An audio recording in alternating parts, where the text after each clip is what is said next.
Welcome to our channel. If you want to Outlook delete account, follow these step-by-step instructions to ensure everything is properly managed and you achieve the best results. Step 1. Log into your account using your credentials. Make sure you have access to the email address associated with your account for confirmation purposes. Step 2. Navigate to the account settings or preferences section. Look for options related to account management or subscription settings. Step 3. Find the option to close, delete, or cancel your account or subscription. This may be under account settings, billing, or subscription management. Step 4. Review any important information about account closure.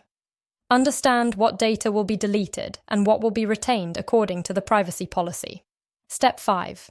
If you have any active subscriptions or pending transactions, make sure to resolve these first. Cancel any recurring payments to avoid future charges. Step 6.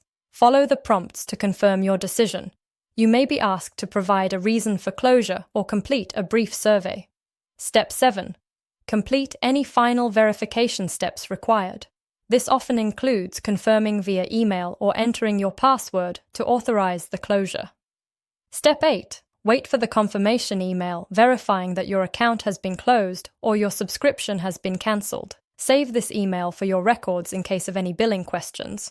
Don't forget to like this video and subscribe to our channel.